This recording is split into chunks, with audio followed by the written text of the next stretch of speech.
అందరికీ నమస్కారం అండి. ఇప్పుడు చెప్పుకోబోయే సమస్య ఏమిటంటే, లైంగికంగా ఇబ్బంది పడుతున్న పురుషులకు ఏల్చూరి గారు చెప్పిన చిన్న చిట్కాతో నయమైపోతుందండి. హాస్పిటల్కి వెళ్ళి ఖర్చులు పెట్టుకొని ఉపయోగం లేకుండా ఆరోగ్యాన్ని పాడు చేసుకుంటున్నారు. అయితే దీని గురించి వివరించుకుందాం రండి. పెన్ను పేపర్ తీసుకొని జాగ్రత్త పరుచుకోండి. లైంగిక ఆసక్తి లేకపోవటం కూడా ఒక ప్రధాన సమస్యే.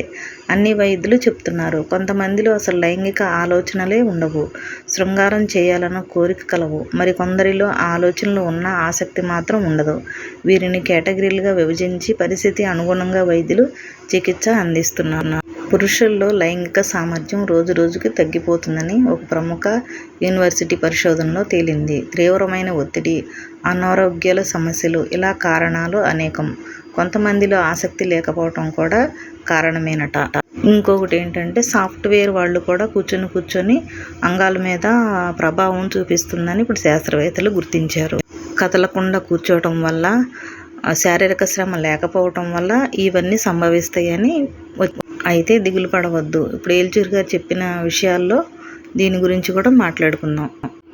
అన్నిటికీ ఒకటే పానీయం. శీఘ్రస్ఖలనంతో, నపుంసకత్వంతో, అంగపతనంతో బాధపడే పురుషులు మునగ చెట్టుకు పూలు పూసిన కాలంలో చెట్టుకు నమస్కరించి మనసులోనే ఆవేదనను తెలిపి దాని నుండి గుప్పెడు పూలను తీసుకుని ఒక గ్లాసు పాలు పొయ్యి మీద పెట్టి మరిగేటప్పుడు ఈ పూలను వేసి 3 పొంగులు పొంగించి దించి వడపోసి తగినంత కండచక్కెర పొడి కలిపి ఉదయం పరగడుపున కానీ రాత్రి నిద్రించే ముందు కానీ తాగాలి. ఇది సేవించేటప్పుడు బ్రహ్మచర్యాన్ని పాటించి వీర్యాన్ని కాపాడుకోవాలి. దీనివల్ల అపారమైన వీర్యం చిక్కగా ఉత్పన్నమయ్యి పురుషులకు మగసిరి పెరుగుతుంది. ప్రారంభంలో 5 నుండి 10 మునగాకు పూలను కప్పు పాలతో మరిగించి తాగటం అలవాటు చేసుకుని క్రమంగా పూలను పెంచాలి. ఇది వాడుకొని కామెంట్ తెలియచేయండి. 10 మందికి చెప్పండి.